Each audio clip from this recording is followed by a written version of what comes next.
오늘날 이 시대의 민감한 주제 중 하나는 불공평, 불공정입니다. 상당히 민감한 주제이죠. 불공평하지 않은 것에 대해서, 공정하지 않은 것에 대해서 민감하게 반응하면서 모든 일에 있어서 공평과 공정을 외칩니다. 불공평이라는 단어는 영어로 unfair라는 단어인데요. 공정하다라는 이 fair라는 단어의 뜻을 보면요, 보기에 아름다운, 보기에 좋은이라는 말에서 유래한 것이 이 fair라는 말입니다. 과하지도 않고 부족하지도 않고 균형 잡힌 모습이 이 공정하다라는 그런 의미로 우리가 볼 수 있죠. 그래서 공평하다라는 것은 어떤 기준에 근거하여서 한쪽으로 치우치지 않고 균형이 잡혀 있다라는 것을 의미합니다. 그러나 균형 잡히지 않고 보기에 불안하다면 불공평한 것이죠. 그렇다면 여기서 우리가 짚어야 할 문제가 있는데요. 과연 그럼 균형을 맞추는 중심, 그 균형을 맞추는 기준이 무엇이냐라는 거죠. 여러분, 그냥 우리가 무게를 우리가 생각해 보면은, 우리가 지금 어떠한 무게, 우리가 지구상에 이렇게 균형을 잡고서 서 있을 수 있는 것도 이 두 다리를 통해서 땅에 서 있을 수 있는 게, 사실 우리가 보이지 않는 중력이라는 그 힘 때문에 우리가 안전하게, 불안전하지 않고 안전하게 딱 땅에 발을 딛고서 이렇게 서 있을 수 있는 것이죠. 그 중력이 기준이 되는 것이죠. 어떤 무게 균형을 잡기 위해서는. 그래서 그러한 것처럼 우리의 삶에도 그런 균형을 잡을 수 있는 기준이 있어야 되는데, 그런데 우리의 삶을 생각해 보면은 참으로 복잡하고 다양한 문제들이 있는데, 어떻게 우리가 균형을 맞출 수 있을까? 어떤 것을 기준으로 우리가 삶을 잡을 수가 있을까라는 거죠. 여러분, 이런 점을 한번 생각해 봤을 때, 사실 우리가 불공평에 예민하게 반응하면서 열을 낼 때, 사실상 그 기준, 내가 왜 불공평하다고 느끼는지에 대한 기준이 결국에는 나에게 초점을 맞추는 경우가 대부분인 것을 볼 수가 있습니다. 불공평하다고 느낄 때 내가 보기에 바르지 않다고 생각하고, 내가 보기에 치우쳤다라고 생각할 때가 많다라는 것이죠. 여러분, 우리의 삶을 생각해 보면 그렇죠. 여러분, 삶 속에서 언제 불공평하다고 느끼고 이 일을 제기하셨습니까? 내가 무엇인가를 노력한 만큼의 그 대가를 받지 못하였을 때, 그에 응당한 어떤 대우를 받지 못하면 우리는 불공평하다고 느끼는 것입니다. 근데 여기서 생각해 봐야 될 게 무엇이냐? 내가 노력한 만큼이라는 말입니다. 여러분, 정말 이 말만큼 애매한 게 없습니다. 왜냐하면 그 내가 노력, 나의 힘, 나의 능력은 사실 되게 주관적이기 때문이죠. 누구는 이만큼, 누구는 이만큼, 이것을 어떠한 기준을 잡고서 나는 이만큼 노력을 했는데 라고 결코 얘기할 수 없다라는 거죠. 결국에 우리는요, 지극히 개인에게 맞춰진 기준을, 애매한 용어를 쓰면서 불공평을 외치면서 자신의 틀, 그 기준을 만들어서 상대를 평가하려고 할 때가 참으로 많다라는 것입니다. 그래서 여러분, 정의는 무엇이냐고 자꾸 우리에게 외치잖아요. 근데 정의는 우리가 알다시피 사람마다 다 자기 보는 대로, 자기 소견에 옳은 대로 정의가 내려지죠. 그것이 기준이 되어진다라는 것입니다. 여러분, 근데 성경은요, 이것을 죄라고 말합니다.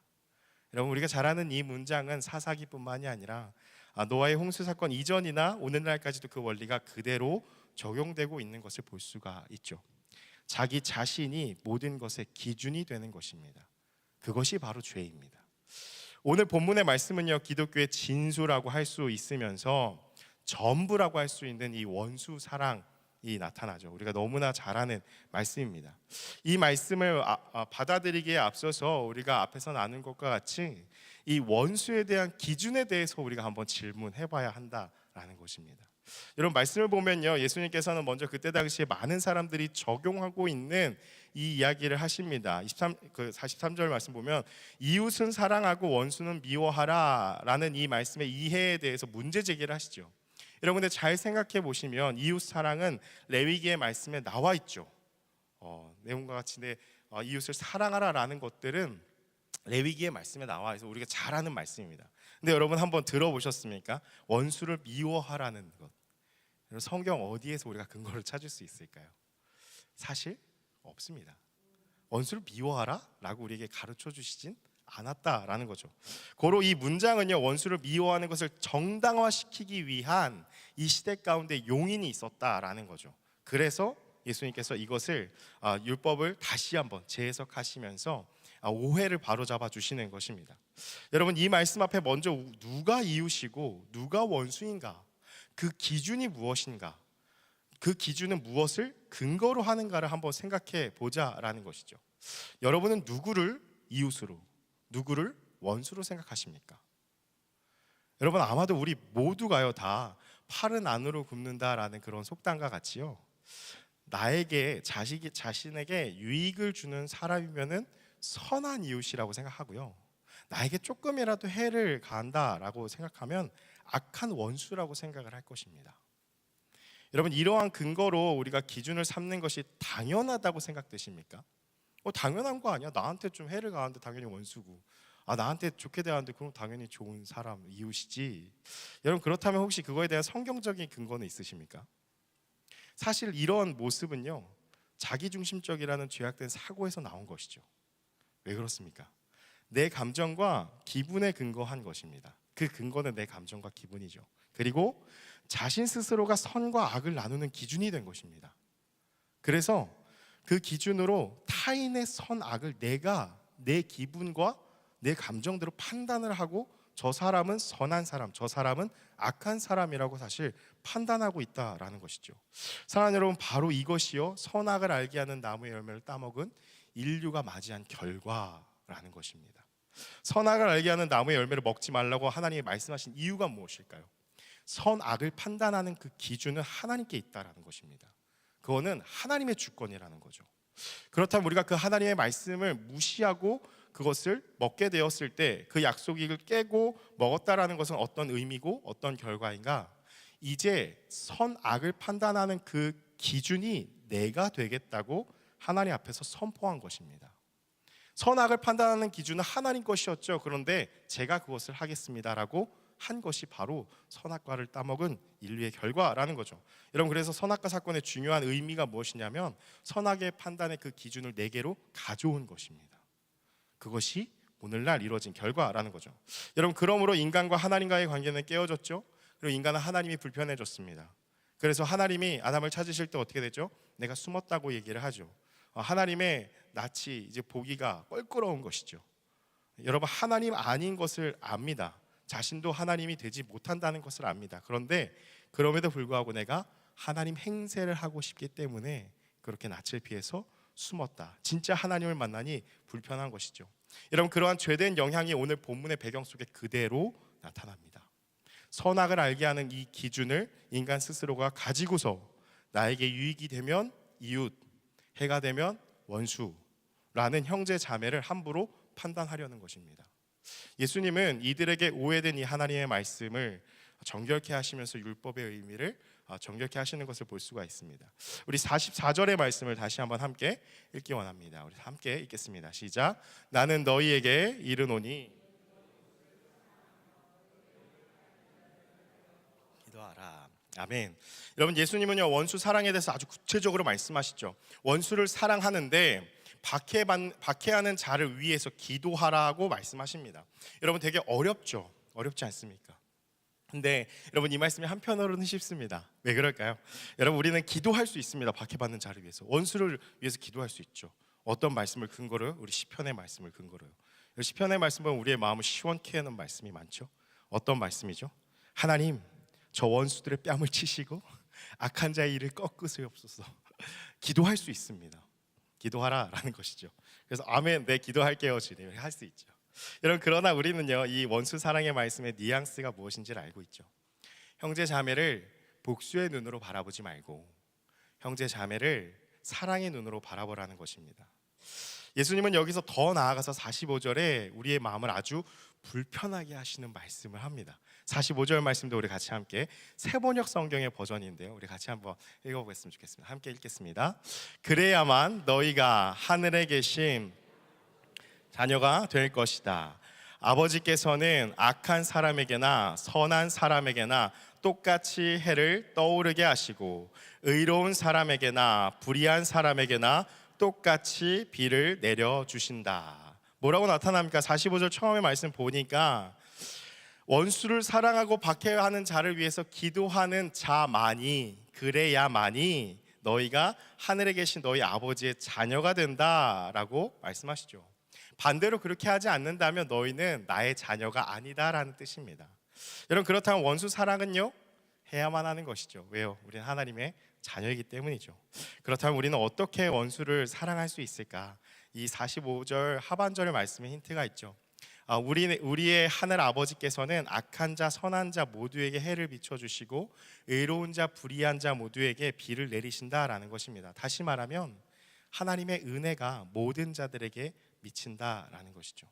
여러분, 같은 의미로 우리가 요한복음 잘 아는 3장 16절의 말씀에서 찾아볼 수 있는데요. 요한복음 3장 16절에 어떻게 나와 있냐?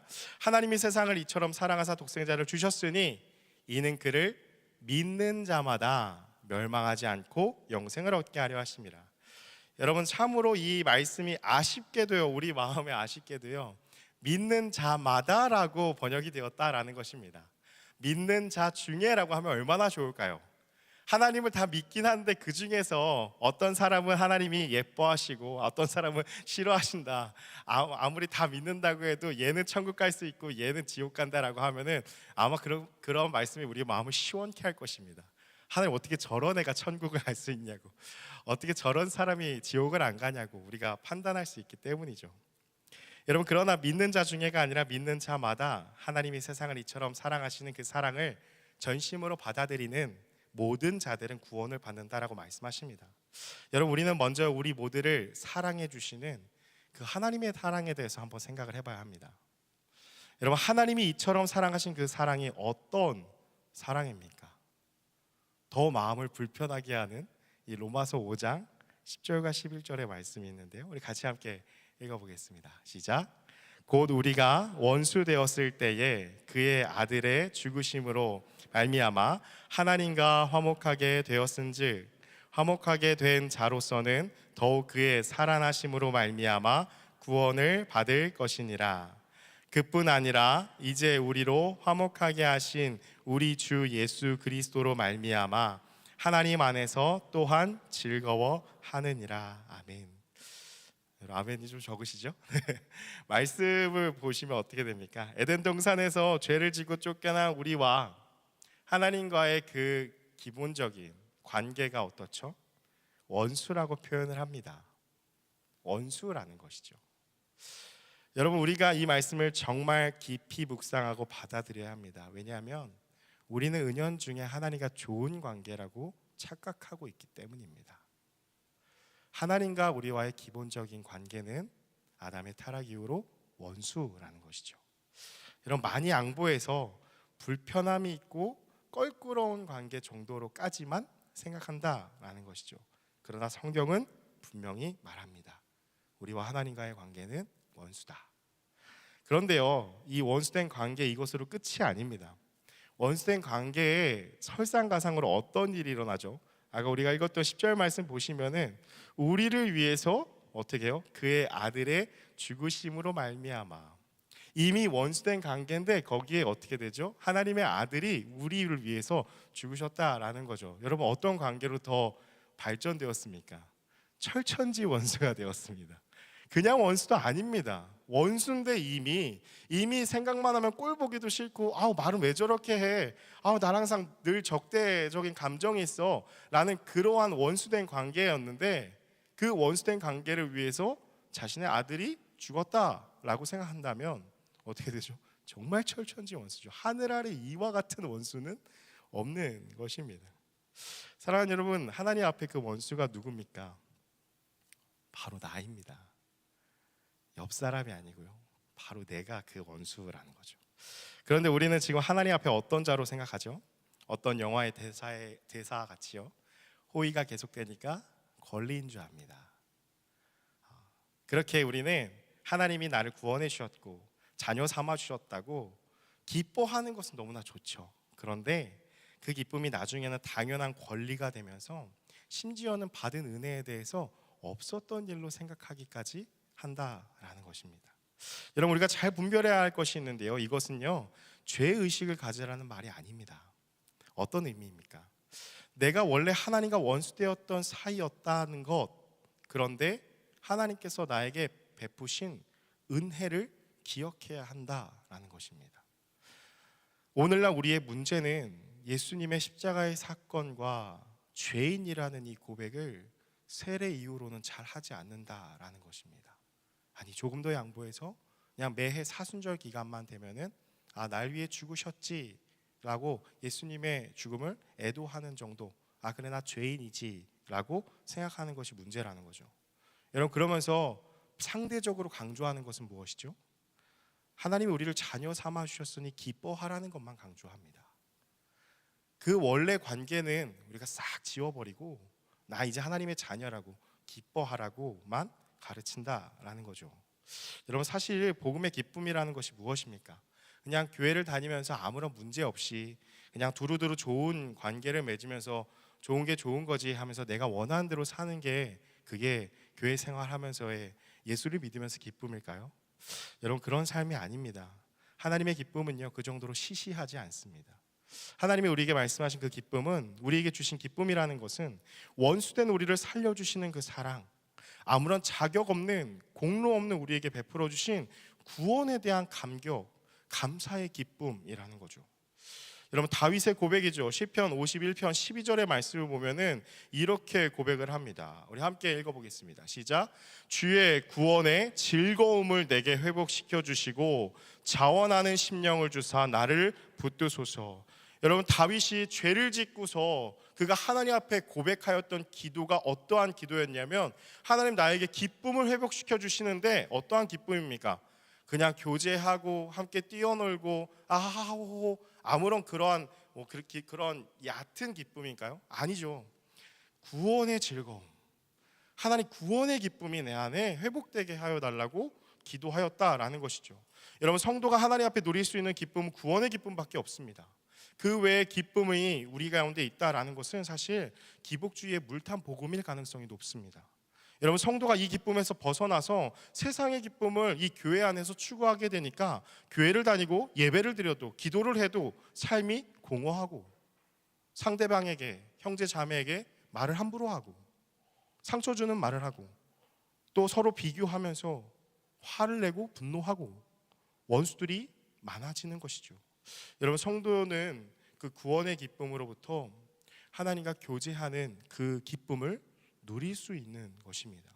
여러분, 그래서 우리는 날마다 우리가 우리 입술 가운데 고백할 수 있는 것이 무엇입니까? 기쁘고 기쁘도다. 항상 기쁘도다. 이 모든 일이 막 잘 풀리고 막 승승장구해서 그런 게 아니라 우리에게 주신 구원의 기쁨이 있으니까 그 기쁨 때문에 늘 항상 고백할 수 있다라는 것이죠. 여러분, 어떻게 원수를 사랑할 수 있습니까? 이 구원의 기쁨, 원수 때문에 우리를 사랑하신 그 사랑 앞에 먼저 서야 한다라는 것입니다. 여러분, 그렇다면 우리는 그 사랑을 어떻게 깨달을 수 있는가? 답은 예수님이 우리가 읽은 본문 가운데 말씀하셨죠. 박해받는 자를 위해 기도하라. 여러분, 이것이 답입니다. 그 비밀은 기도의 시작이라는 거죠. 여러분, 우리가 기도를 시작하면서 늘 항상 고백하는 것이 있죠. 기도 시작할 때 어떻게 하시죠? 대표 기도하거나 하실 때 감사의 기도를 먼저 하죠. 감사와 찬양, 그리고 회개, 간구, 마지막으로 어떻게 되죠? 예수님의 이름으로 기도해야 되죠. 이 5가지 우리가 기도의 원리로 되게 중요하게 항상 생각하지 않습니까? 그래서 항상 기도의 첫 시작은 무엇이냐면, 사랑이 많으신 하나님 아버지, 고맙고 감사하신 하나님 아버지 하면서 우리가 기도의 첫 시작을, 그 대상을 부르면서 고백을 하죠. 그러면서 이어서 우리가 고백하는 것이 무엇이죠? 하나님의 은혜에 대한 그 감사, 베풀어 주신 사랑에 대한 감사, 구원의 은혜로 인하여 감사하다고 고백합니다. 여러분, 여기서 우리가 짚어볼 것이 있습니다. 정말 감사하고 있냐는 거죠. 여러분, 정말 그 구원의 은혜에 감사하고 있냐라는 것입니다. 여러분, 일단 기도를 시작해야 되니까 배운 대로 들은 대로 하는 문장이 아니라, 우리가 한 번쯤 기도할 때 이 문장 앞에서 한번 진지하게 내가 하나님의 그 구원의 은혜에 대한 감사가 있는가? 정말로 하나님은 나에게 고마우신 분인가? 주님이 행하신 일에 나는 감사하고 있는가? 하나님은 사랑이 많으신 분인가? 내가 지금 그것을 내 삶 속에서 경험하고 고백하고 있는가를 한번 생각해 봐야 한다는 것입니다. 여러분, 찰스 스펄전의 목사님의 일화로 알려진 이야기가 있습니다. 어느 날 서재에서 그 스펄전 목사님이 막 눈물을 흘리면서 울고 있었다라는 거예요.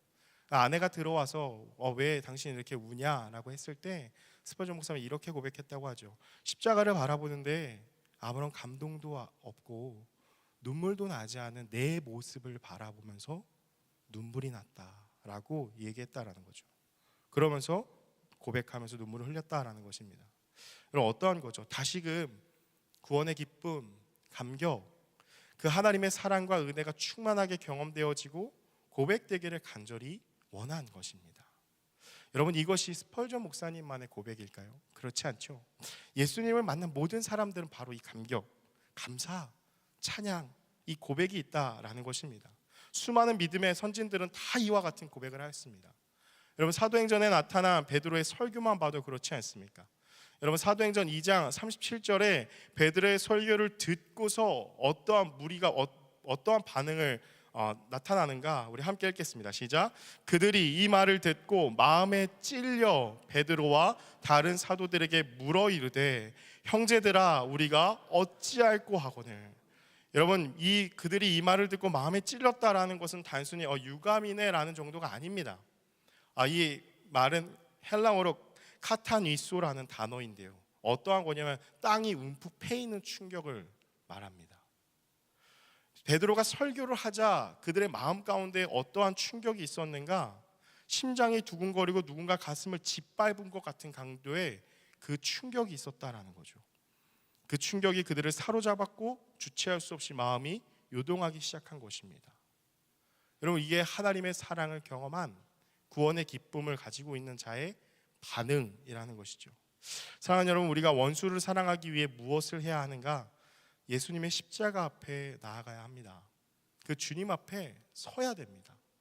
정직하게 그 앞에 서서 기도해야 한다라는 것이죠. 여러분, 조용히 주님 앞에 나아가십시오. 그리고 기도해 보십시오. 내 안에 내 마음을 불편하게 하는 대상, 내가 원수로 삼고 있는, 생각만 해도 치가 떨리는 그러한 사람들을 생각하고서 하나님 앞에 나아가시면 어떻게 될까요? 여러분, 기도를 시작해 보십시오. 기도가 나옵니까? 사실 기도 안 나옵니다. 한숨만 푹푹 쉬고 있겠죠. 여러분, 근데 그 상한 마음을 가지고 하나님 앞에 나아가면요, 기도 안 나오는데요. 그리고 누군가 우리의 마음을 짓밟은 것처럼 숨쉬기도 어렵고 주체할 수 없을 정도로 마음이 미어지기 시작합니다. 왜 그럴까요? 여러분, 원수된 우리, 정말 보잘것없는 우리 자신을요, 그 시간에 여전히 사랑의 눈으로 바라보시는 하나님의 얼굴, 그 눈빛이 우리가 마주하기 때문입니다. 원수된 나의 그 마음, 그거 가지고서 하나님 앞에 나아갈 때에 우리가 먼저 마주하게 되는 것은 여전히 그럼에도 불구하고 나를 사랑하시는 그 사랑의 눈빛을 보게 된다라는 것이죠. 여러분, 그 앞에서 어떻게 우리가 말을 할 수 있겠습니까? 사랑하는 여러분, 하나님의 그 사랑 앞에 먼저 우리의 고백이 회복되면은 그때 비로소 우리의 눈이 열립니다.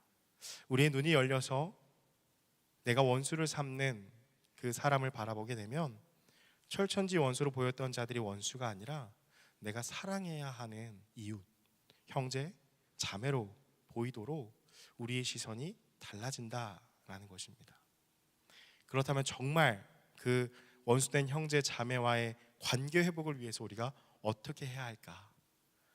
기도할 때 함께 기도해야 한다라는 것이죠. 함께 예배해야 합니다.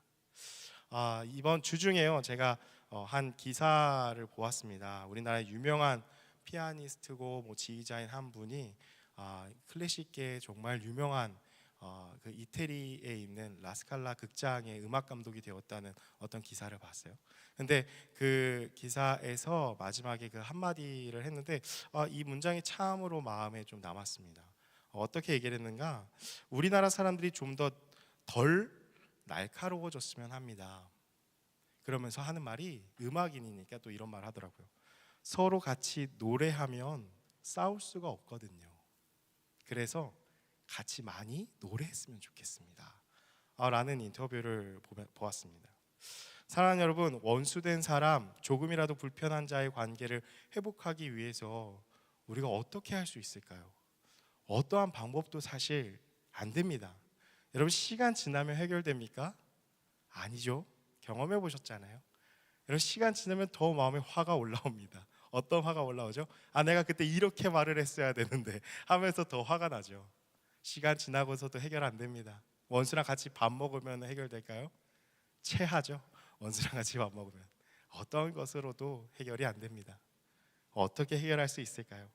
여러분, 함께 하나 되어서 하나님의 사랑을 노래하고 그분의 구원하심을 찬양하고 그 이름을 높일 때에 우리는 비로소 우리 옆에 있는 원수를 여기는 그 사람이 진정으로 형제 자매로 우리가 여길 수 있는 것이고, 서로 사랑할 수 있게 되면서 온전해질 수 있다라는 것입니다.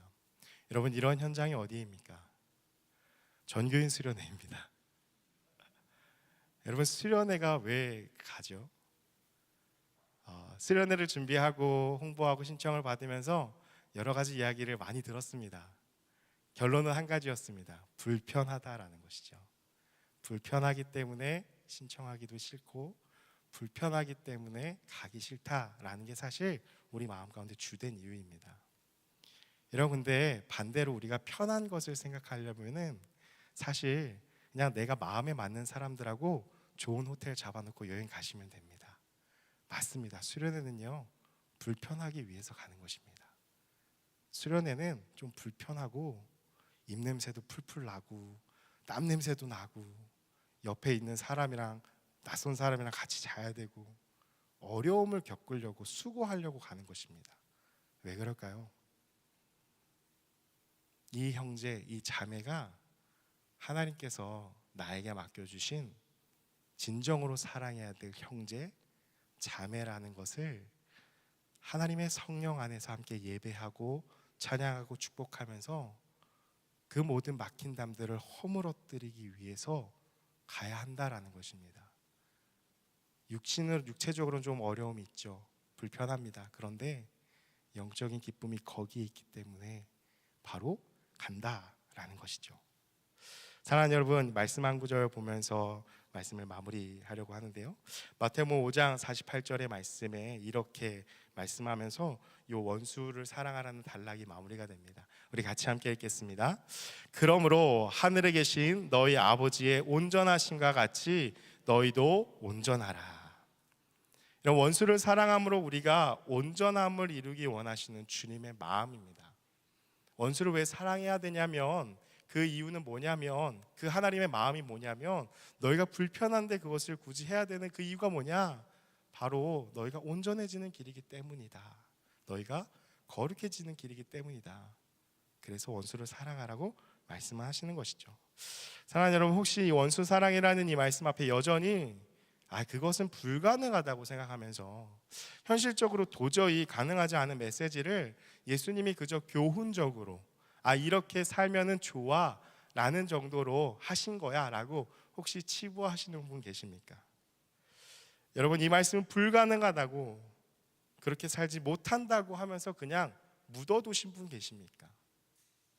여러분, 이것은요, 그렇게 생각하신다면 당시 바리새인들, 서기관들하고 똑같이 생각하고 계신 것입니다. 그래서 그들이 그렇게 만들었죠. 원수를 사랑하라 말, 그것을 어떻게 바꿨죠? 이웃을 사랑하고 원수는 미워하라 라고 바꿨죠. 여러분, 하나님의 말씀만 연약한 인간이 지키기 어렵다고 변명하면서 여전히 내가 내 삶의 중심에 서서 내가 기준이 되어서 이웃과 원수를 판단하는 마음을 내가 놓기 싫은 것입니다. 그래서 하나님의 말씀 불가능하다고 이렇게 치부해버리고 싶은 것이죠.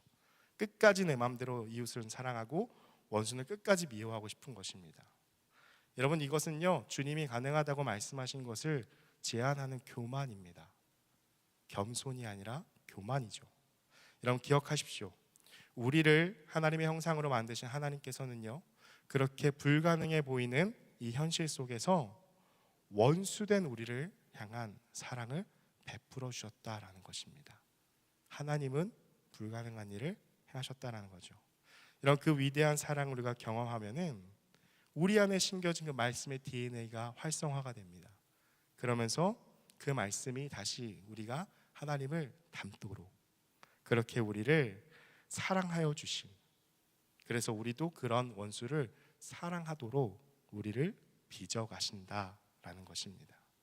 따라서 원수 사랑을 위해서 그 하나님의 사랑 안에 완전히 잠겨야 합니다.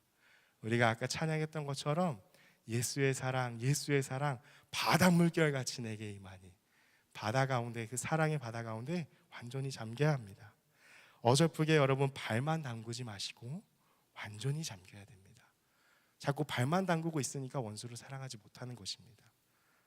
나같이 보잘것없는 자를, 원수된 자를, 철천지 원수인 나를 사랑해 주시는구나라는 그 사랑의 바다 가운데 완전히 잠겨야 합니다. 하나님의 사랑으로 형제자매를 진실되게 사랑하는 그런 저와 여러분이 되기를 주님의 이름으로 축복합니다. 아멘.